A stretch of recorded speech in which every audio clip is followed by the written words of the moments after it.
Hi friends, Alysa here. I just wanted to let you know today's episode focuses on domestic violence, and I wanted to let you know that so you could decide if listening to this episode is best for you.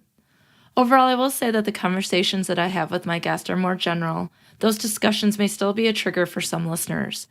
Please do what is best for you, and if you proceed, taking some breaks to process or stopping completely is a-okay, because everyone deserves to be happy, healthy, and safe.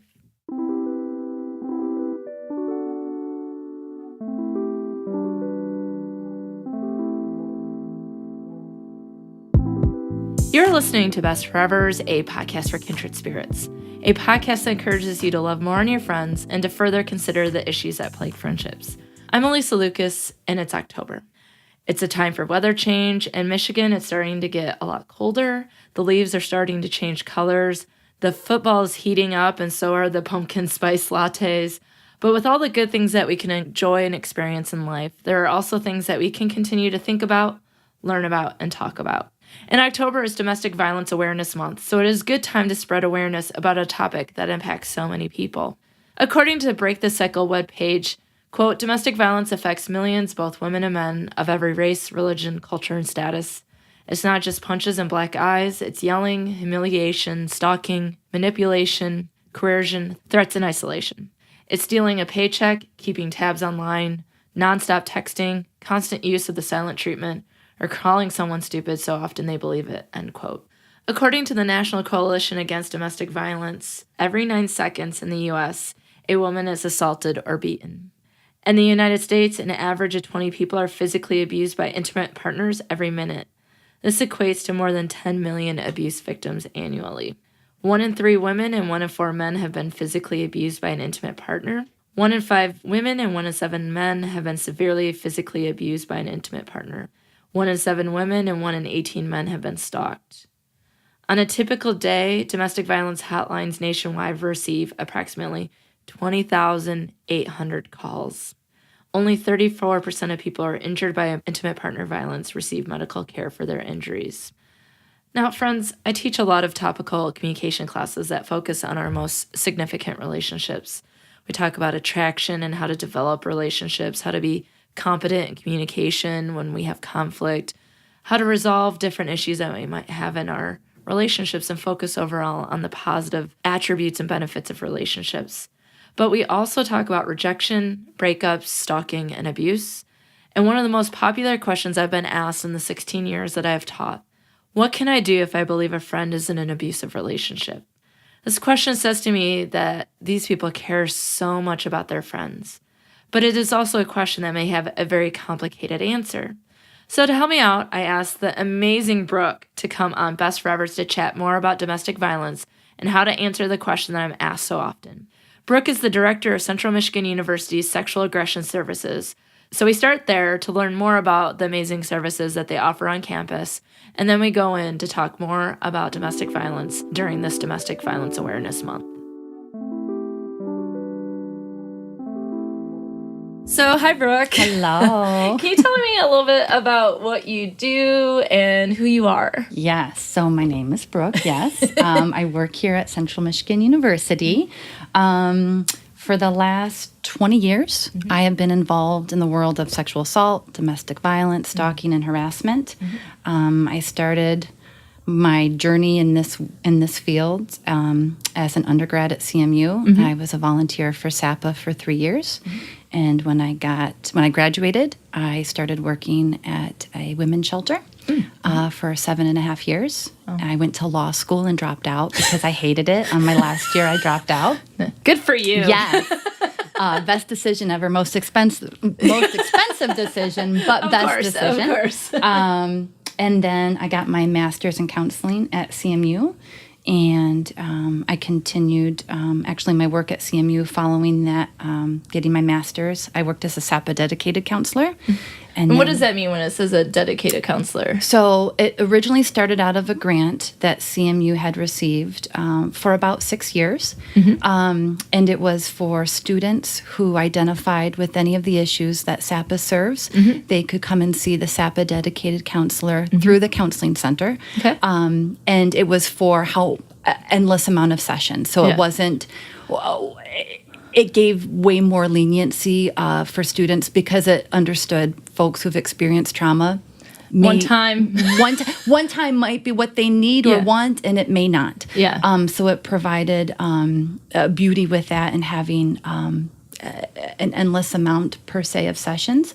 And then I left that role and worked at Child Protective Services for a really hot second. That was really not very long. And then I took a position as a director of a shelter for women's shelter. Wow.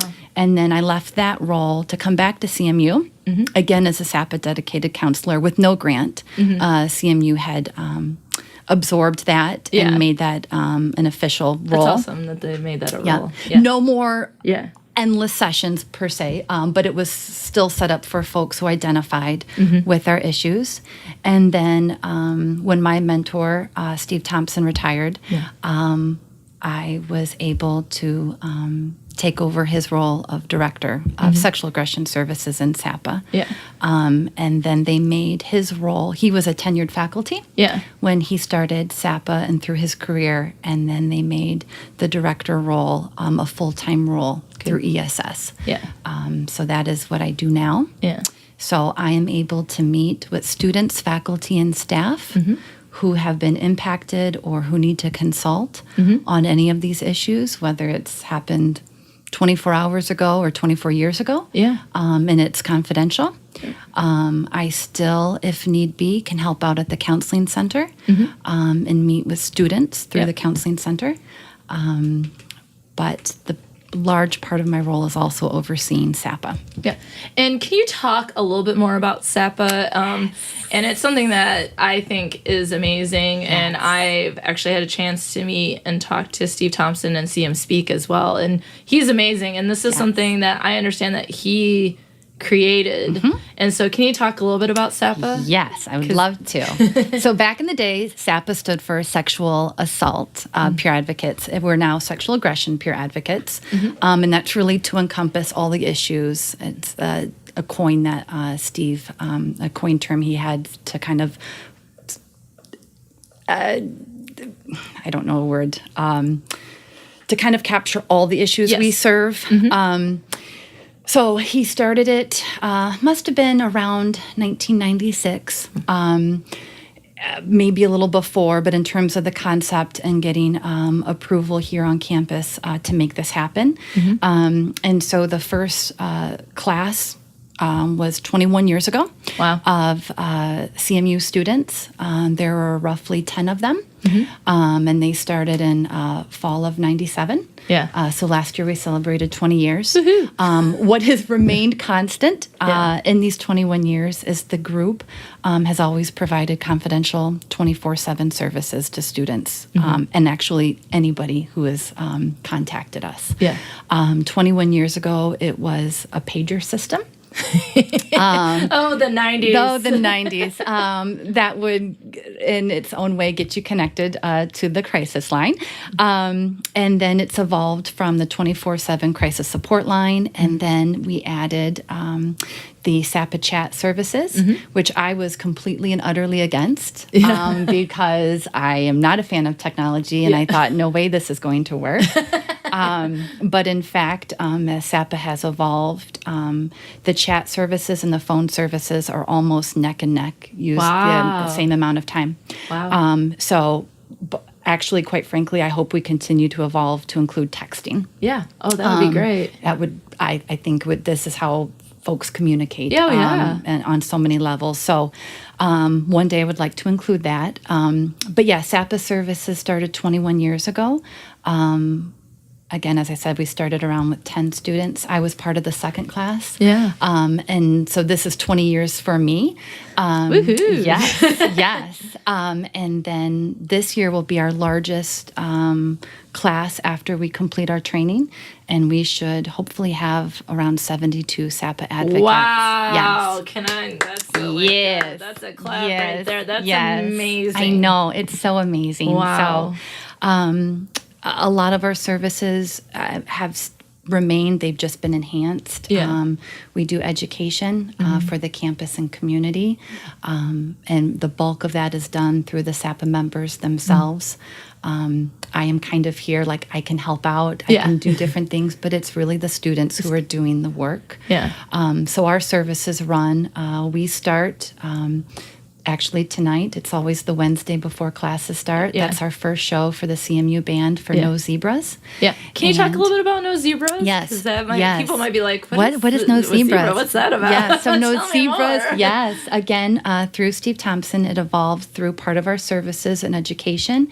It was paramount to him, not only that the group is confidential, because that's the only way really to make the service for survivors and make it for survivors and those who've been impacted. So confidentiality has been the cornerstone, and really the other earmark of our educational programs is No Zebras. It started back in the 90s. It could happen to you, or it can happen to you. Yeah. And it evolved into No Zebras, which is really back in the 90s, a bystander intervention piece of about an hour and a half of different vignettes surrounding our issues, where the students act out and then do educational aisle pieces in between the vignettes for all incoming freshmen. And we've done that every year for fall orientation for, about the last 18 years. Yeah. If not a little bit longer, as it kind of developed into its own thing. We used to be in Bush Theater, and now we're in Placta. But No Zebras is really about the opening line and discussion is about, and completely to Thompson's credit, it was about you have a bunch of zebras and, lions come through. And if they would band together, they could fight the lion. Yeah, and he wouldn't stand a chance. But instead, a lot of zebras look the other way, and there goes their friend. Yeah. And so that's really how the concept No Zebras came, and we've just left the name because it's kind of No Zebras. And we explain that, and I think once people kind of get that concept, it makes sense to them. Yes. So that has been a phenomenal. Thompson took the No Zebra programming actually to the United States Army and the Navy, and they've done training for so many service folks, and now they're going across the country and doing presentations for different universities and colleges and high schools. So we have this year, we always try to have as many of our current roster of SAPAs to come forward to be part of the cast. Yeah. And then we usually have some of the professional cast members who help out. That's awesome. It is so awesome because then they get to learn. And then there's some of our SAPAs who are alumni. When you leave, you're alumni. Yes. Who are still helping. But they're actually now part of the professional cast as well. That's cool. So it's led into People a are professional. still participating. Then. Oh, we could not do SAPA without our alumni. That's awesome. There's a staff of 3 of us, myself, Megan, who is a SAPA dedicated counselor, and our grad assistant this year, who is Tracy King, an original. An OG SAPA. Yes. But we couldn't do the training. SAPA has always received extensive, thorough training, which keeps us confidential. Yeah. In the past, we'd always receive 40 hours of training. Now they get 60 hours of training, which is more than most of any of the nonprofit shelters and advocacy centers, and they receive it every year. So I don't care if you've been in SAPA for 4 years, you go through this training every year. Yes. Good. Good reminders, right? Yes. Refreshers. Yes. And that's not only training, it's also practice. Like there's extensive practice skills that we do throughout the 2 weekends, and then we do a spring training as well. Well, that makes me go, not only do you have this amazing No Zebras, it makes me wonder, how many students have actually gone through it. If it's incoming freshmen for, what did you say, 17 years? 17 plus years, yeah. It's thousands and thousands of students have gone through this. But not only that, I have SAPA advocates come into my classes and they do different programs. Yes. So they participate in a lot of that. Sometimes if I'm just talking about a sensitive topic, I call and request SAPA advocates, and they'll sit in the back of the classroom or outside the classroom in case anyone wants to talk to them. And I am I've talked about SAPA before on the podcast because it's such a great program, everything that y'all do, and just thinking like, is this a program that other campuses have? Yes. Yeah. SAPA, really, again, to Thompson's credit, was kind of a model program for so many universities. Yeah. What has kept SAPA unique throughout the years and throughout different things that have surfaced regarding Title IX and Dear Colleague letters is that SAPA has kind of two joint roles. It is advocacy through our support line, through our chat services, and we can also meet with people in person. Yeah. But it's also the educational component. And a lot of universities do one or the other. Gotcha. We're able to do both and to do it with confidential means with both lenses. And that is what, throughout the years, has kept SAPA unique in that way. And quite frankly, with CMU, I'm so grateful. Because they didn't have to do that. But they have. And that's been with how many different presidents and administration, and they've continued to support that confidentiality. Even in recent times when there has been, at CMU specifically, has changed their mandated reporting, which is why we have so many more SAPAs, is that most of our students work. They are students, and they work. There are so many things, and SAPA members. And what it is now is that if you're at work, you can't carry a device, because that's, I guess, for some folks to know, we're not in an office taking phone calls that you might think. They are mobile the whole time. They've got backpacks. When they get a call, when they get a chat device, they have to leave wherever they're at and take that call in the most discreet, private, confidential location possible. And the fact that the university has still deemed them confidential, it's amazing. And it seems like without that level of confidentiality, that people who need or want to use the services might not be as likely in some cases without that level of feeling like they're protected. Absolutely. And it's, quite frankly, to the school's benefit as well, because if they have a staff member or an employee, what have you, who does have to report anything involving sexual misconduct, they can offer us as a resource to the students. So if a student isn't sure if they want to report or what they want to do, they can process that with SAPA and then decide perhaps if they want to disclose to whoever who might have to report. So it's really a great win-win situation. And one of the things is, obviously, all the services that you cover or all the topics that you cover are critical, but this is Domestic Violence Month. It is. It's October. It's October. It's Domestic Violence Month. And so I was wondering, can you talk a little bit about what you know about domestic violence that we should know about domestic violence as we go through this month? And it's a month of awareness and all these other programs that might be going on across the nation and we might see in the media. But what are some of the things that you think that we should know about domestic violence? How common it is. And that it doesn't matter.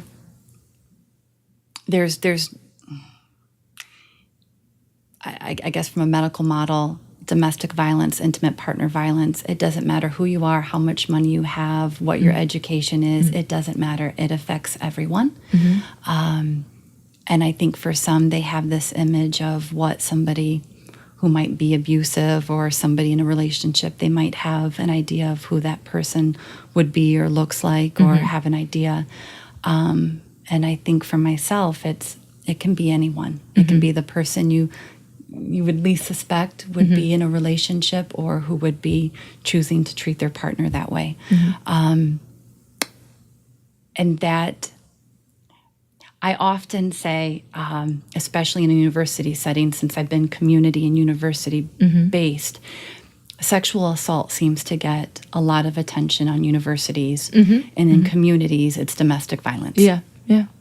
My intent is that all the issues need to be discussed. It shouldn't be heavy one way or the other. They all need to be discussed.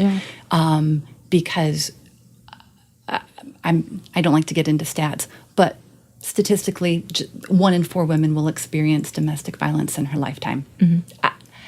And I firmly believe more men experience domestic violence as well. And I think the more we're able to have conversations and have dialogue about these issues and bring awareness, more folks are going to come forward. And we're going to learn more about the people who are being impacted by this.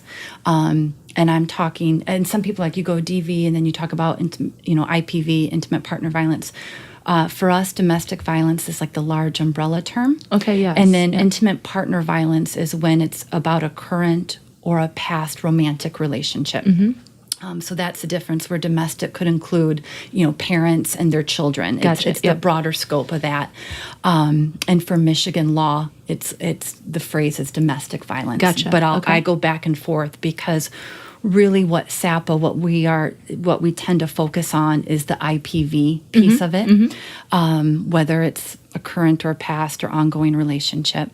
And that is really what I strive for CMU and schools to really start paying attention to, because it happens a lot. Yeah. Well, that's the thing that, you mentioned, a lot of the focus on campus is with sexual assault, right?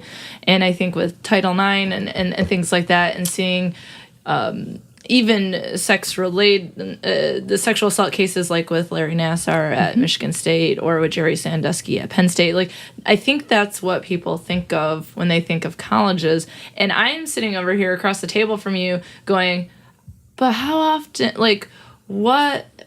what does domestic violence look like, or intimate partner violence look like on college campus? Is there a little bit you can talk about in terms of what that looks like? Because even I think as someone who's on campus, and I probably have students in my classes who are impacted by it, that I am overloaded with the focus on sexual assault, right? Yeah. And so can you tell me a little bit more? Yeah.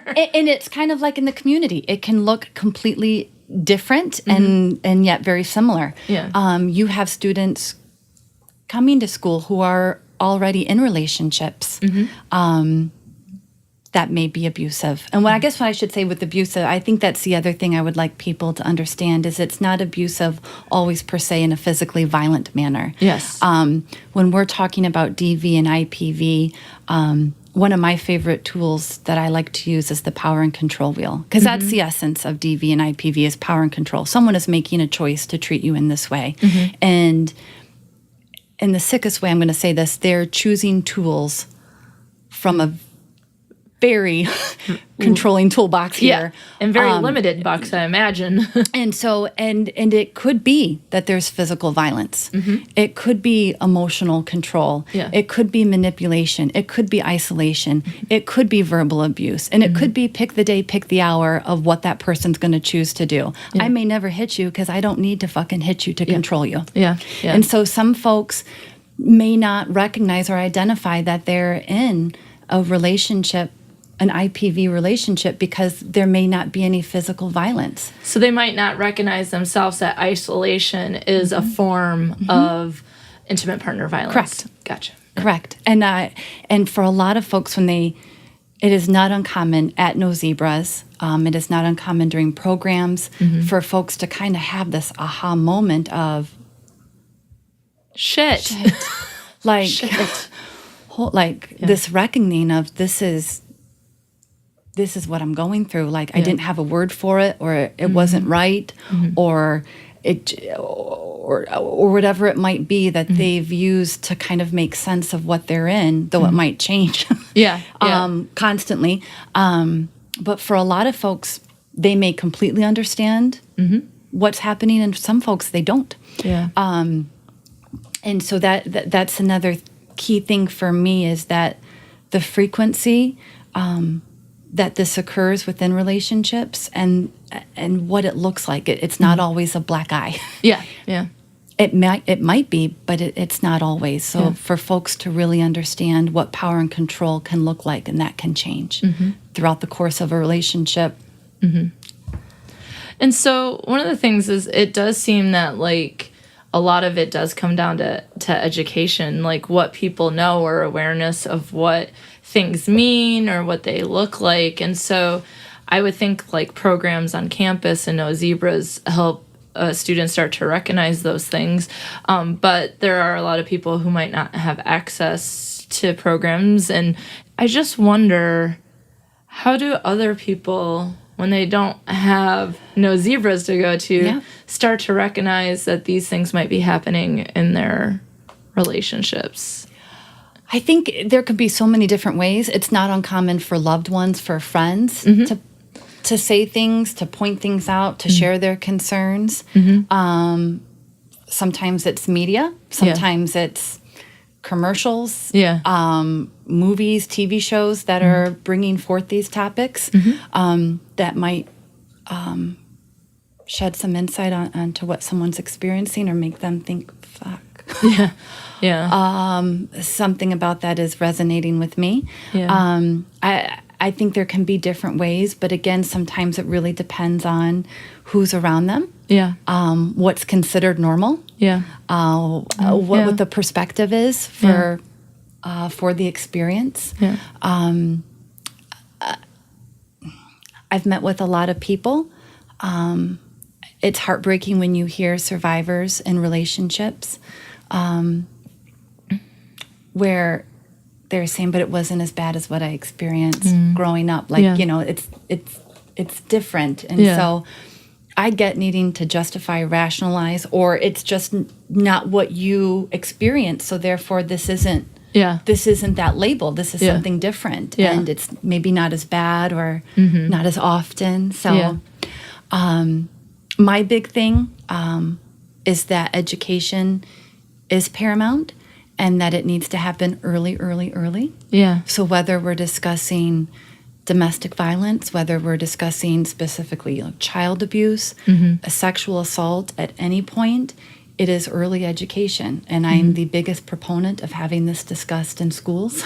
Well, and I wonder that, like, are there such conversations that exist, or do you think that there might be some hesitation from having these conversations early on? Like middle school, elementary, like what? I say elementary. I mean, I'm just a big fan of that.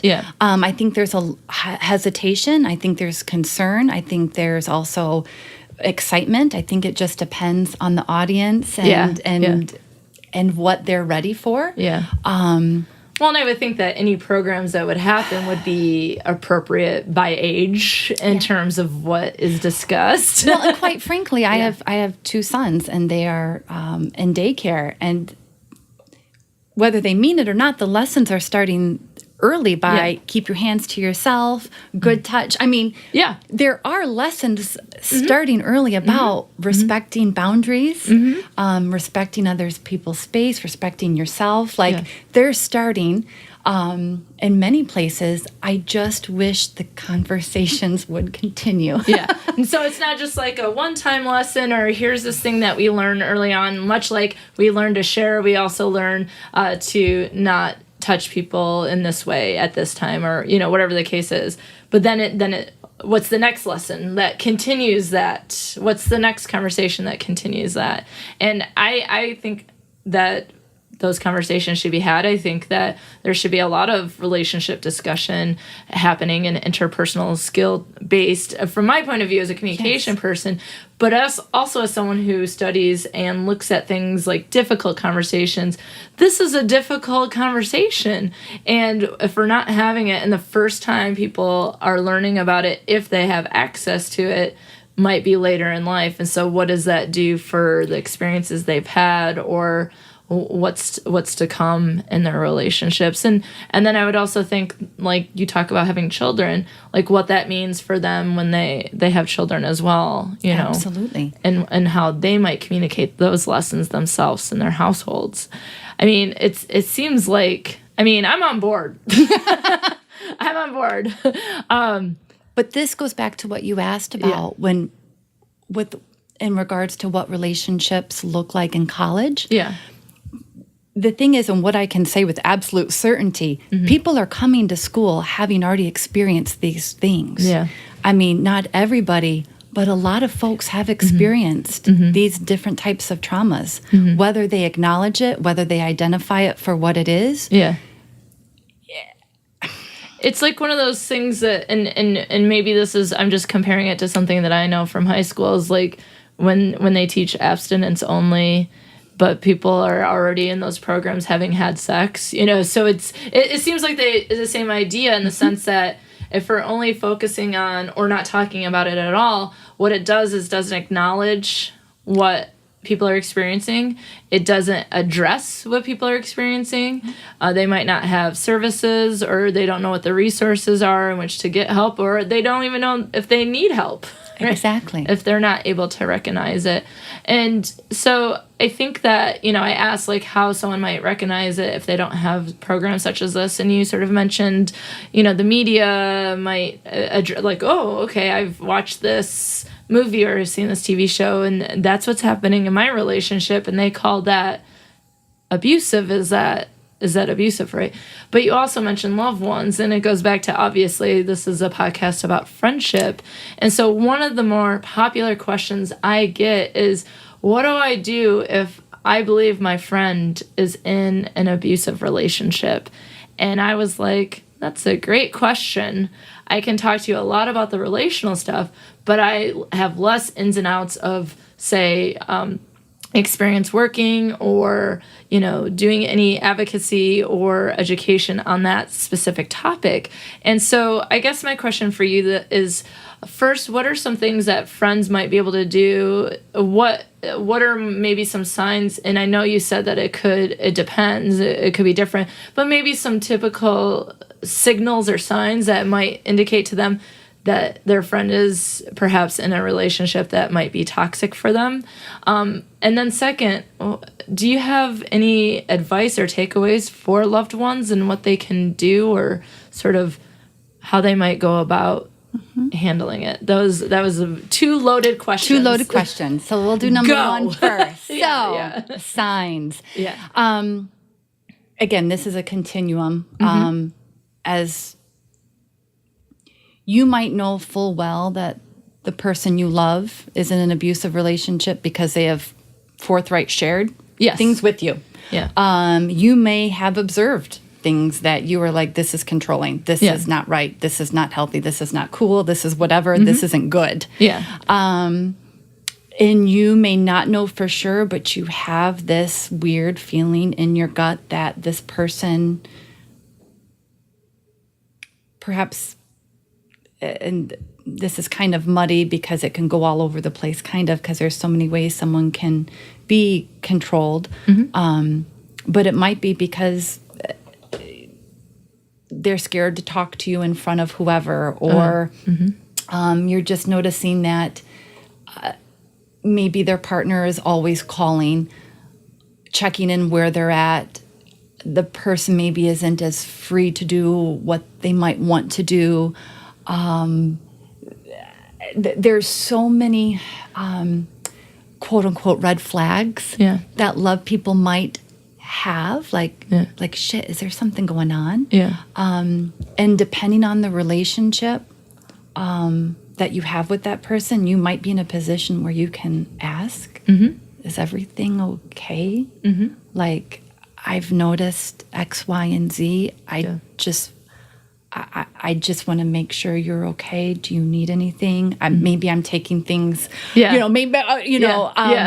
But again, depending on your relationship with the person, it's going to be a little bit different for everybody of how they can address those concerns. I'll share, for example, my husband probably calls me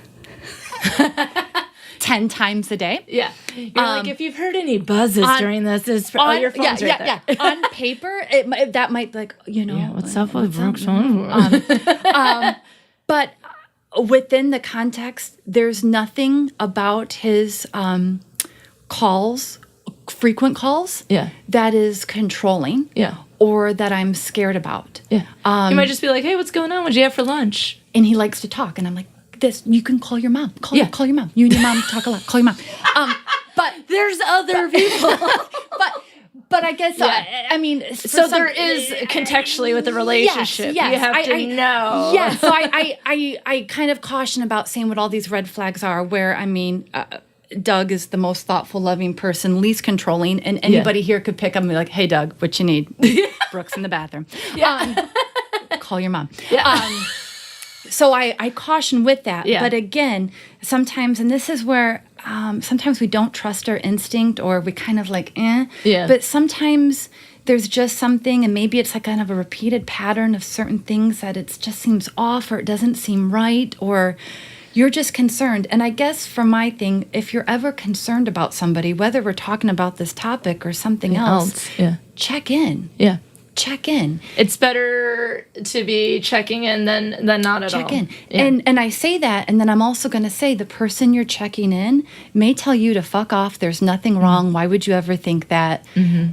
And that is a risk. Yeah. And that's okay. Yeah.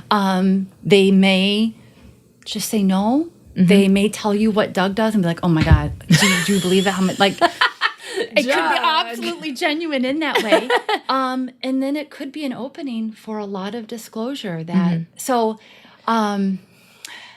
there's no right or wrong way, but if you're concerned, especially, and again, you may know for sure that someone may have confided in you, or you might witness, or you may have literally witnessed things, heard things for yourself, and and sometimes that makes things. It just enhances the difficulty and the challenge with that is that you for sure may know full well what the hell's going on. Yeah. And your friend, your loved one, may continue to be in that relationship. Yeah. And so sometimes it's like, okay, so I don't know. And then if there is evidence or disclosure to support your fear that this is what's going on, it's sometimes, and I hate to sound like the doom cloud, but I am, it doesn't mean that person who may recognize it or may disclose that, yes, this is what's going on. That doesn't mean they're just going to leave or walk away or be done. Yeah, nothing might change. Nothing may change except you know what's going on. And I think in my experience, that has been probably one of the most difficult things. And for SAPA, I think for training, it's one of the most difficult things is when you're talking to loved ones who just want to help, who just want that person safe and out of this relationship. Yeah. And you can't do that. Yeah. Do you think, so as I'm taking this all in, and this is, conversations I've had, because like I said, it's one of the more popular questions that I get. And it's because I cover, as a communication person, up to a certain point, and then it turns into something that might be specialized, or something that might be covered in psychology or in other areas, or is just not fully covered in the classes that I teach. But it is a popular question that I get, and I think what's challenging for people is first, like, wanting to be like, I'm wrong, like, my friend is okay, right? Like, so wanting to know what those signs are. And I think that your example with Doug is a great example, because within context, it might be fine within the relationship, and maybe a friend could be viewing, and they might not know the partner as well, because maybe they live across the country, or they, just haven't had a lot of time to know, well, Doug likes to poor Doug. Sorry, Doug. You're a great example. Thank you. And he knows this about himself. So he's fine. He's fine with it. It's fine. But then it's also like approaching it, and how do I have that conversation, right? Like, so having some sort of script or something where it's knowing how to maybe get in there, and it might just be like, this, maybe I'm just, are you okay? Is everything okay? Because, like, that seemed off, but maybe I misunderstood, or, something like that. But then it's also knowing that you're taking a large risk with whatever it is. But I guess as someone who studies friendship and relationships, and one of my mantras is that everyone deserves to be happy, healthy, and safe.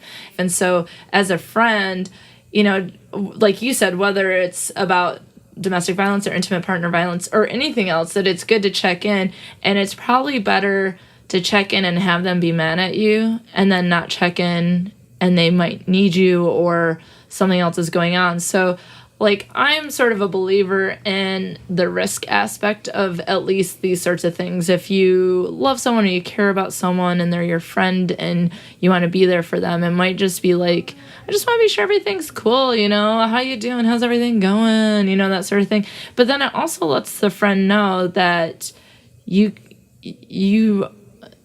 are there, and that you might be able to see things. But then it can be really difficult once you have that conversation and, like, they say the fuck off thing, like, fuck, why would you ever say those things? And like you said, that they might feel well and know and nothing might change. So then how do loved ones and friends operate in that friendship when they know these things are going on? And is it something like, okay, I asked my friend, they told me to fuck off, but I'm just still going to be like, I'm here, or, you know, like, you check in no matter what?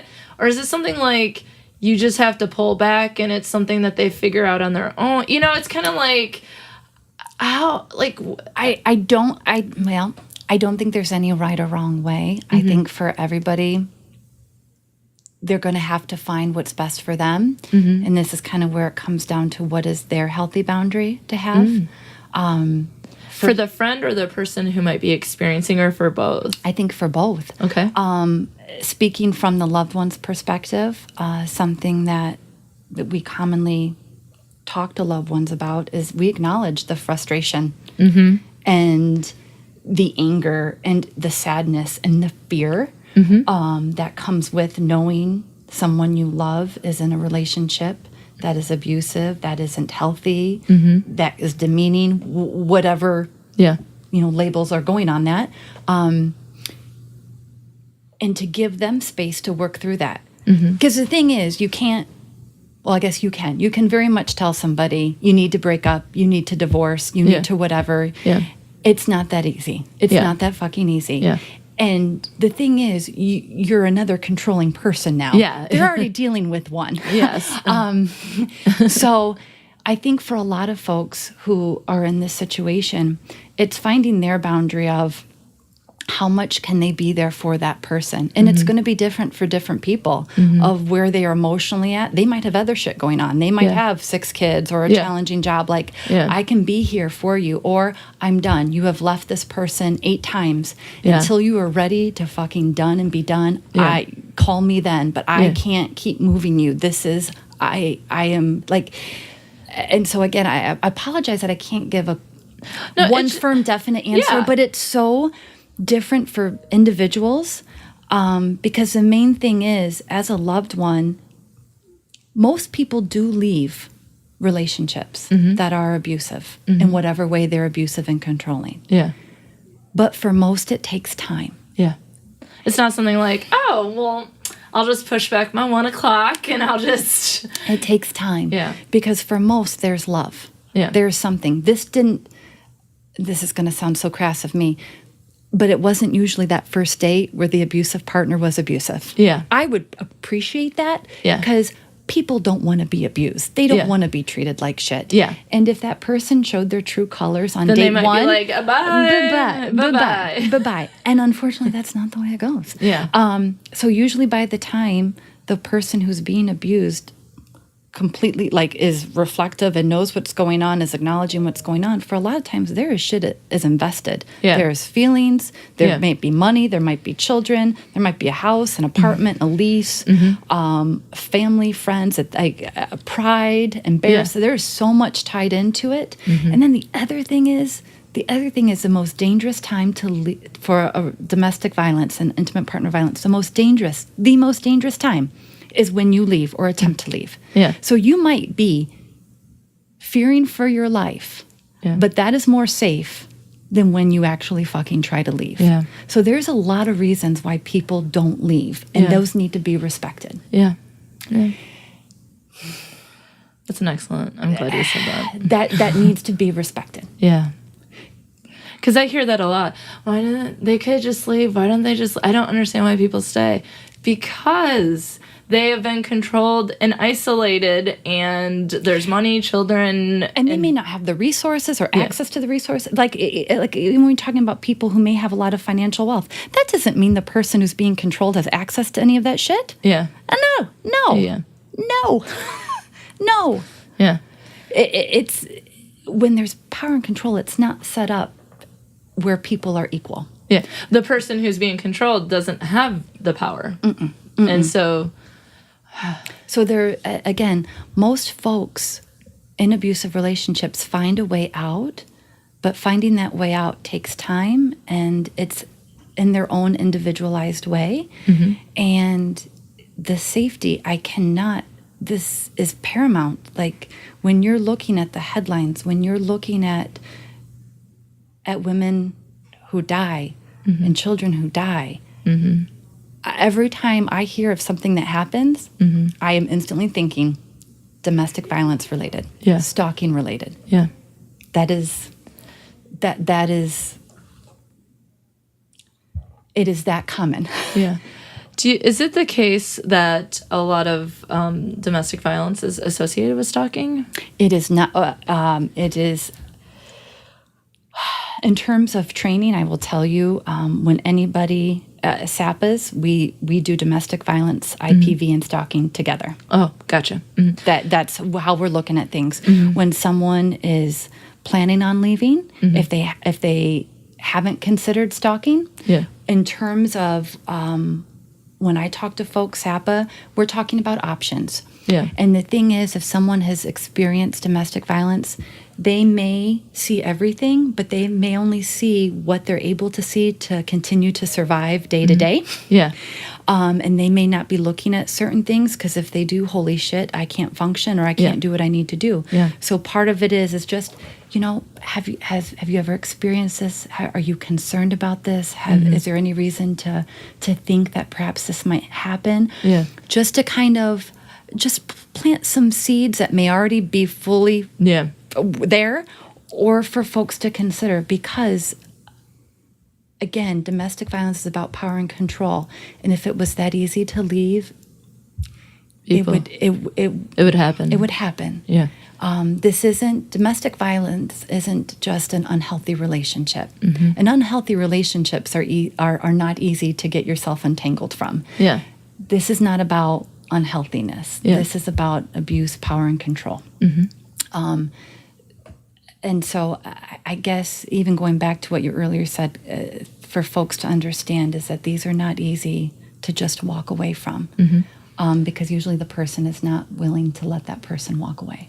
Because, I would think that one of the things that we see in the media is that oftentimes we think of rape as stranger, like the jump out of the bushes, when it's more common with acquaintances, Absolutely. And I think that would be the case with stalking, that the number one stalking is past relationships or current relationships as they're trying to leave, not stranger, like the celebrity delusion, sort of things that we might see in the media, and like this mystery watch on Lifetime, or, something like that it is that they did not want them to leave, and so then they are tracking them in some way to maybe control them and manipulate them to come back. And stalking can continue within the context of the relationship, even if there hasn't been a separation of that. The same with sexual assault. Sexual assault can happen as part of the relationship, within part of the power and control, the sexual abuse, which is why, when I said earlier, it's not that I don't want to diminish anything regarding sexual assault on college campuses,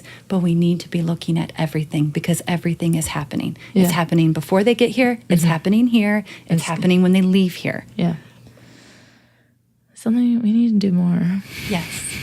Sorry, that's this is why I'm like, can we? I mean, it's so great that SAPA exists, but I'm sitting over here and, it just, it makes me.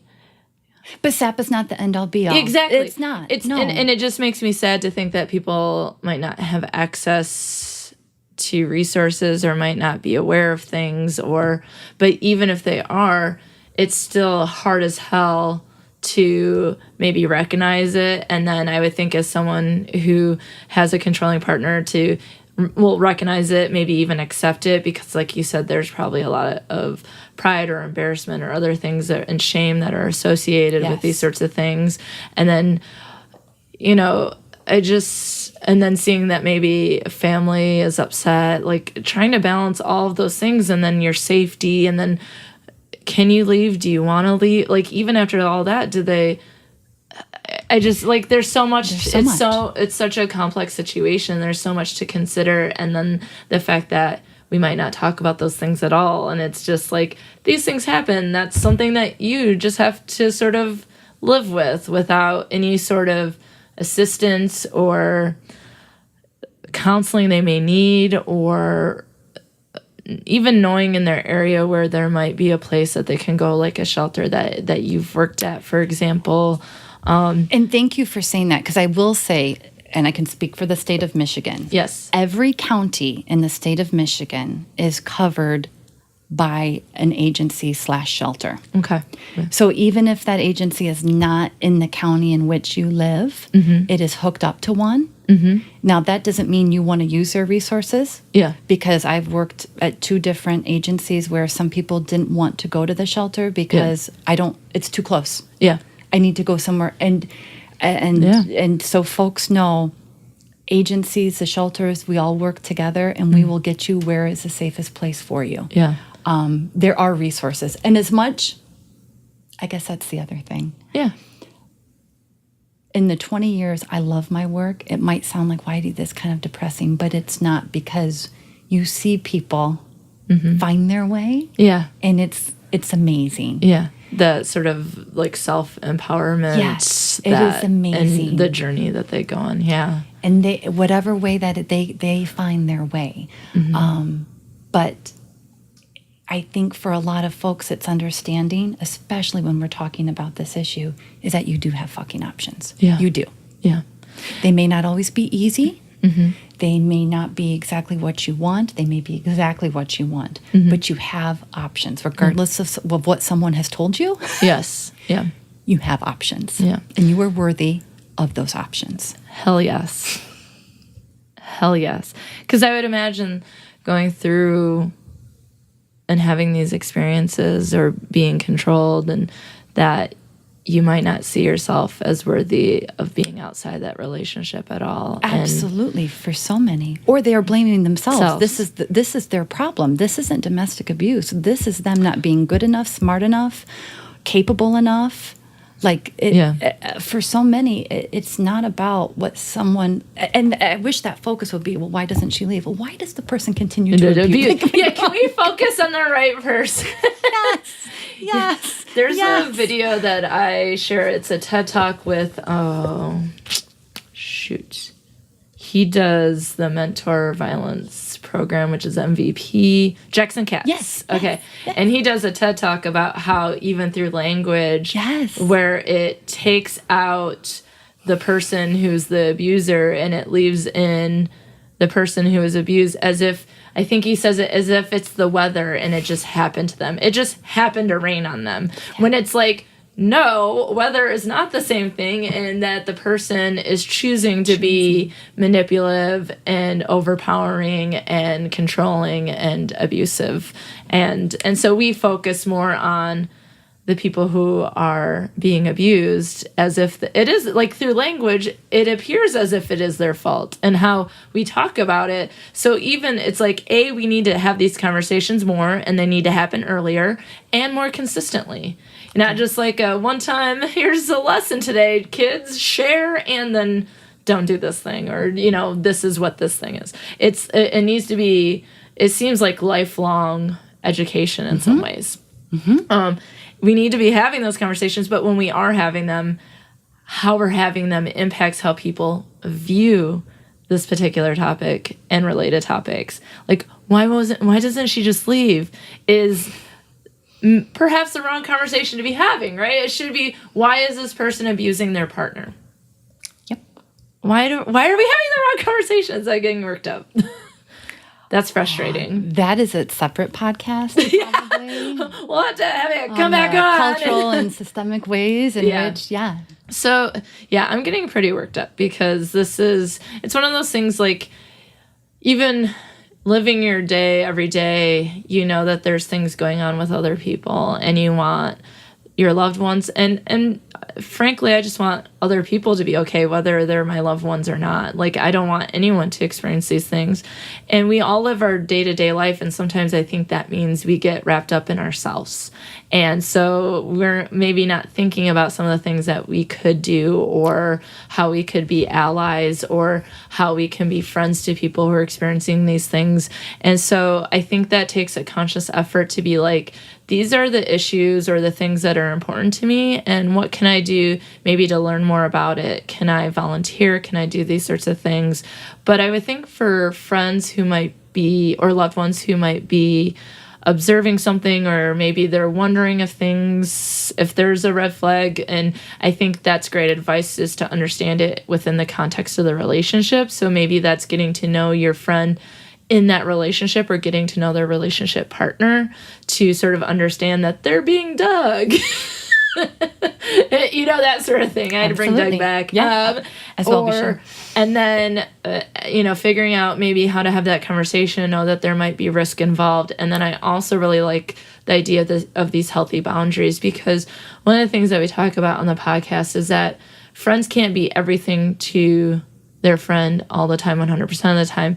And for someone who, like you said, might have a challenging job, or might be having a difficult relationship themselves, or going through some sort of trauma with a child, whatever the case might be, there's so many things. I mean, people live life, and life happens, and we have lots of things that are going on, that it might be something that they can't have in their cup. Their cup runneth over, right? It's something where they might not be able to, in a healthy way, help their friend at that time. But then I would also think that friends have to consider that after they have those conversations, that things might not change. Yeah. And that if their cup runneth over, for example, then that might be something that they have to cope with, feelings that they might have associated with that.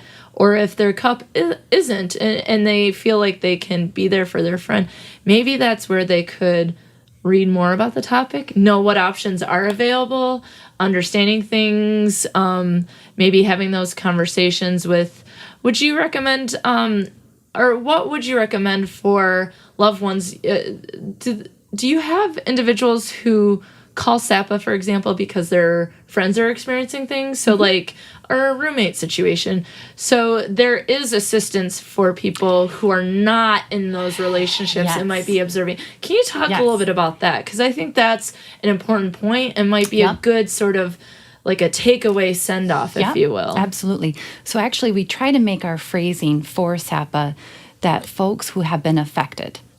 Nice. Affected. Yes. Doesn't mean you have to personally identify with the trauma that it happened to you. Mm-hmm. But if you've been affected because it's happening to someone you love, and or yourself, or whatever, because you went to a program and you're like, holy shit, I need to get it. Holy shit. I had no clue. I'm affected.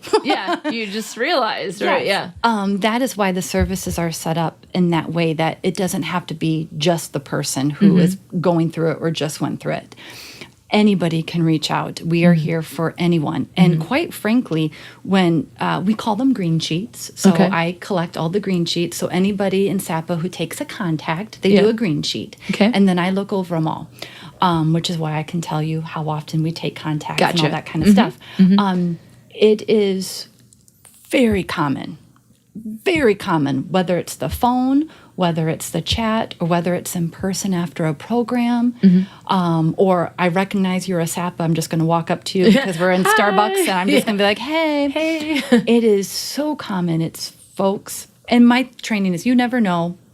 It could be a friend. Who knows? You treat everybody. You never know. Yeah. But it is so common for folks to identify themselves as, I'm reaching out because of somebody I care about, or I'm not sure how to help them, or my girlfriend just disclosed this, or my boyfriend just, like, it is so common for SAPA to help folks through that lens as well. Gotcha. So when we say it's everyone, we truly, genuinely mean that. We're not asking when you call or chat, do you check a certain box in any way, shape, or form? Yeah. You could be from Sweden. You can be from France. You don't need to be affiliated with CMU. Oh, wow.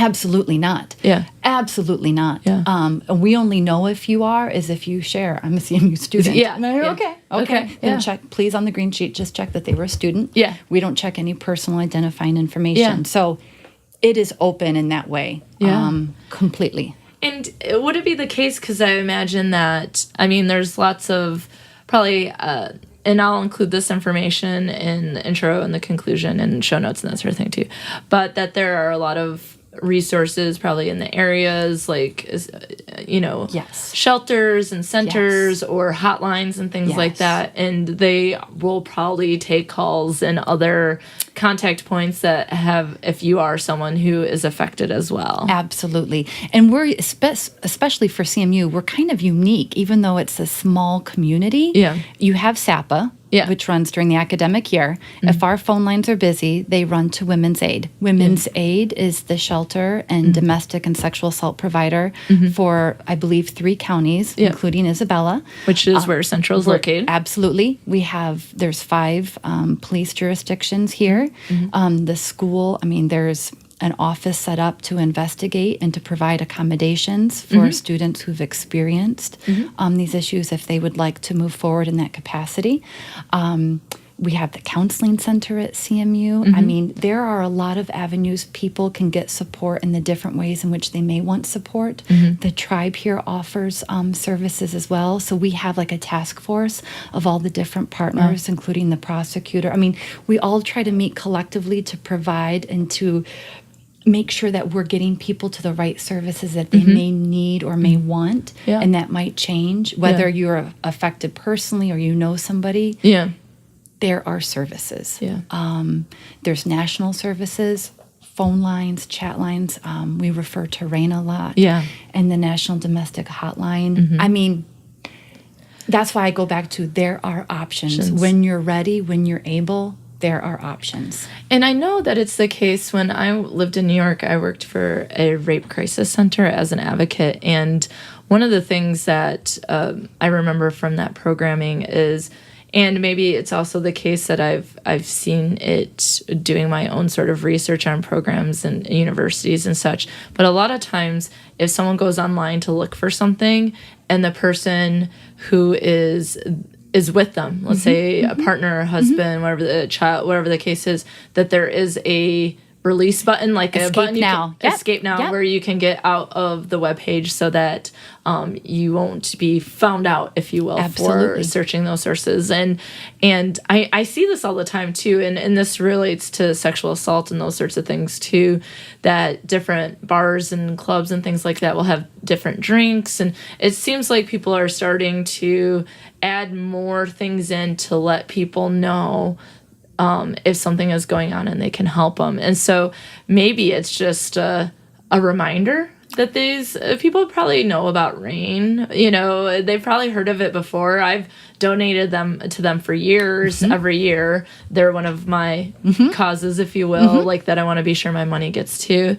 And so it's like, but it might just be a reminder. Yes, they're here. They're here. They're here in a lot of different ways. Or knowing if you're listening now and you are not located at Central Michigan University and you're at another university, you probably have a program or a service on your campus, but your county also has. Yes, your county's always connected to an agency, domestic violence, sexual assault provider, even if it's not in your county. Yeah. Even if it's not in your county. Yes. And we'll have all the information in show notes for all of you, as well as I'll be tweeting and Facebooking and Instagramming those all month, not just the week that the episode is live, if you will, for when it's released. All October, I will be reminding people of the resources that they have and the options they have. Do you have any other takeaways or final thoughts that you would share with listeners? I guess I go back to, again, having conversation around this, understanding what this is, that, again, not minimizing physical violence and what that can lead to, but understanding domestic violence, IPV, isn't only physical violence. Yes. Letting folks know who've experienced this, that there are resources, that there are options, that they are not alone. Yeah. that there are people here who believe them and are ready when they are ready. Yes. And it's okay to change your mind. Yeah. And call back in a day, 5 days, 5 months, 5 years. Mm-hmm. It's okay. Yeah. And it's difficult, I think, for the loved ones when I say we work at their time frame. Yeah. And that's where it's difficult and challenging and frustrating, and you just want that person safe and healthy. Yeah. But that's my thing is you're just there, and it's hard not to take it personal because you might want to but I guess what I always say, you only know what they're sharing. Yeah. You might think you fucking know everything. You only know what they're sharing or what you may have seen or heard. There may be a lot more that you just don't know, and that is what it is. Yeah. And that person who's in that relationship, they are the expert on their own life. They have survived whatever they survived at this point. Yeah. They are capable. Yeah. Especially when they know that there is support out there for them, when they are ready, when it's safe, when they need to know that you're there. So it's really that as friends and loved ones, it's letting them know that you're there. Yeah. And then they are likely to come to you when they're ready. Yes. Yeah. It might not be when you want them to come to you. Absolutely. But when you're there, and that's probably one of the most important things is to know that as a friend, you are there. You are there. You are there. And that's why the services are there for the friends, because that can be really frustrating and whatnot. And we want you to be at your happiest and healthiest. So we are there for your support too, because it's not fucking easy to see somebody going through and wonder and be scared. And then you see shit on the media and you don't want that to be your loved one. Yeah. So that's why we are there for you too, to process that. So you are not unintentionally going off on your friend about leaving now. You gotta do it now. Well, no, I think you made an excellent point that like you become a second controlling person, or unintended, but it's and then another issue on top of what they might already be dealing with. Yeah. And so it's like it's putting your care there, putting your love there, putting your support there, and then going and getting help so that you're ready when they're ready. Brooke, this was amazing. Thank you so much for sharing all of this. I think this is, we're going to have to do another episode. Yes, We'll have you come back because I think it's important to know that these things are happening. And even when you're like, well, of course I know these things are happening, we need to be reminded of it. Yes. We need to continue to think about how we're going to get people education, how we get our own education, how we can help people and remind people of resources so that when they are ready, they can get out. And knowing it happens, you got to really be mindful. It's everywhere. So when you're in a class of 20 people, 5 people, when you're at the grocery store, it's everywhere.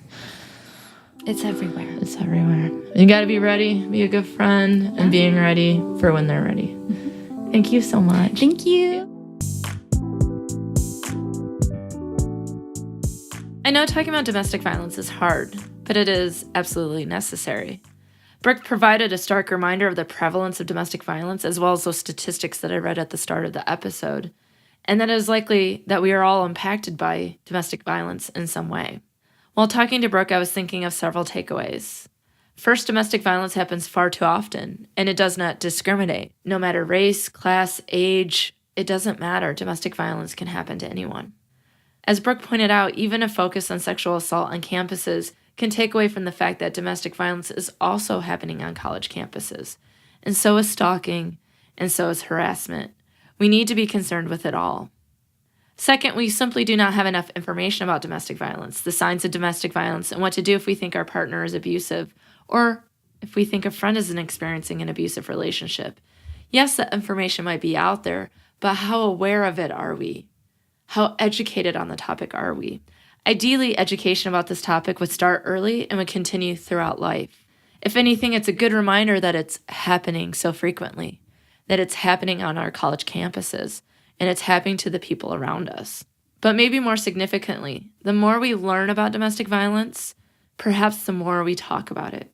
I'm so grateful to the services that SAPA provide on Central Michigan University's campus, and I am sure that every campus in this nation has some sort of service or resource that those experiencing abuse, sexual violence, stalking, and harassment can go to for assistance. And I'm so grateful that I'm able to have student-run programs by SAPA come into my classes to talk about these issues so that I can ensure that education is happening in the classes where it makes the most sense. In fact, the day before this episode came out, SAPA was in my gender communication class talking about the impact of language. And if you check out my show notes, you'll see the link to the Jackson Katz video that I referred to in the interview with Brooke, where he talks about how language can impact our approach, our view, our understanding of domestic violence. Third, the question about what to do as a friend is complicated. Sometimes loving our friends means drawing lines and boundaries, accepting that there might not be a lot that we can do to help, and that the best we might be able to do is check in with our friends so that they know that we're here and that we care. I get that this can be incredibly difficult. It's hard to watch, it's hard to accept, but it might be all we can do, and if that's what we can do, we should do it. Finally, I wanted to share with you what SAPA is doing this Domestic Violence Month. I know that many of you listening are Central Michigan University members, but even those of you who are not, you might be able to find local events in your town, in your city, on your campuses of events that are happening in October. So because October is Domestic Violence Awareness Month, SAPA has scheduled several events. One event is what they call tabling, and this is where people can come learn more about Domestic Violence Awareness Month, as well as learn more about SAPA and other related issues. They have an event called the Clothesline Project, and what they do is look out for SAPAs all around campus during the hour as they spread word about domestic violence impact on people. They'll have a self-care yoga, and they can take some time for yourself to slow down and practice self-care by treating yourself to some relaxing yoga. Additionally, they are presenting Solidarity. This is an evening of live performances, followed by a speak out for those who have been affected by domestic violence and sexual violence. And this is free admittance and desserts will be provided. So if you're on campus, this takes place October 24th, 2018 at 7 p.m. in the UC Rotunda. And for those of you who'd like to learn more, please follow SAPA on Twitter at SAPA_CMU. Thank you, SAPA, for everything that you do for CMU, and thank you to all the programs and resources across this nation that help those who are impacted by domestic violence. And thank you to Brooke for coming and sharing so much information about domestic violence. I sure hope you'll be back to talk to us more about these topics, especially in how we're all impacted, including those of us who have friends who are experiencing these issues. And thank you to my listeners. Thank you for listening. If you have questions for Brooke that you would like me to ask her in a future episode, please be sure to send them my way. I'm always taking questions. I'm always taking friendship origin stories, or to be honest, really any stories about friendship that can be incorporated into future episodes of Best Forevers. And since we're talking about October, we know that some people's favorite part of October is the holiday of Halloween. And this year, I'd like to do a special themed episode because there are a couple things that are scary in life, and one of them is being ghosted, right? Or the possibility of being ghosted by a friend. If you've ever been ghosted by a friend or you've been the ghoster, please send me those stories to bestforeverspod@gmail.com. When you email me, if you don't want your name to be used on the air, please feel free to make up a pseudonym. And keep in mind, I'm not nosy. I just love to geek out on friendship as well as get to the heart of the challenges friends may face. And I think ghosting, which is essentially avoiding or completely just ending a relationship without having a conversation, is something that is very hurtful to friends.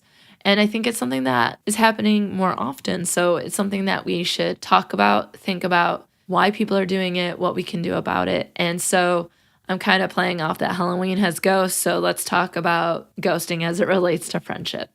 If you like what you have in your ear holes, there's a few things you can do. I'd love to have you follow Best Forevers on social media. You can find the podcast on Facebook, Instagram, and Twitter at Best Forevers Pod, and I'm at Dr. Alysa Lucas on Twitter. Social media is a great way to follow the podcast for updates and to get involved with discussions and to get other information related to friendship. I look forward to us connecting. If you care about friendship like I do and want to support Best Forevers, you might consider to support the movement to love on our friends more on patreon.com/bestforeverspod. There's lots of cool perks and goals, so I'd definitely go check it out. I would love to call you friends with benefits. Thanks to all my lovely patrons, and I also like to give a special shout out to everyone who has joined me on a bench. Don't forget that I've launched the campaign Join Alysa on a Bench, where I'm raising money to obtain buddy benches. Give those benches some necessary tender love and care, and etch the names of donators into those bunches so that I can deliver them to the places in which communication, friendship, inclusion, and support can be encouraged, like schools, parks, campuses, and so much more. You can learn more about this campaign at bestforeverspod.com and then by clicking on the Join Me on a Bench tab. And if you'd like to help me promote this cause, please send me your photos of sitting on a bench. It can be with friends or it can be solo. Just let me know that you're willing to sit with me on a bench, and I'd like to share that with others as a way to promote this very important campaign. Finally, thank you for listening to Best Forevers. I appreciate every single listen, like, follow, post, and retweet. Please subscribe, rate, and review Best Forevers. It's very helpful to the podcast, as it's a way to get the podcast out there to other people who might not have heard of it and would like to learn more about friendships. And of course, when people share the podcast, it warms my friendship-loving heart. If you've enjoyed this podcast and like to hear more, or more of me, I guess, I'm excited to officially announce that my new podcast, Fatal Friends, will drop on Wednesday, October 31st, 2018.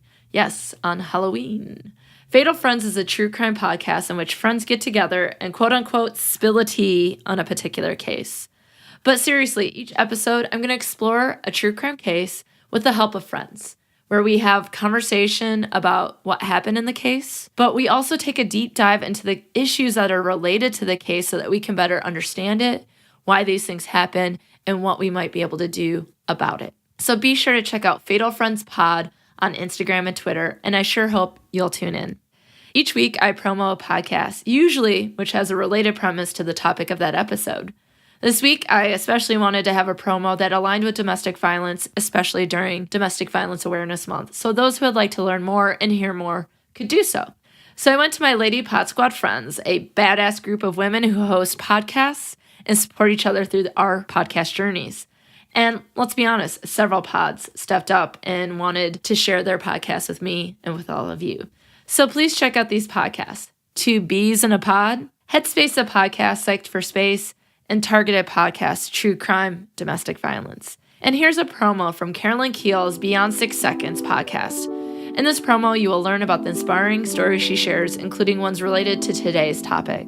Check it out and be sure to subscribe, rate, and review. So until next time, check in on your friends, because without our friends, who would we be?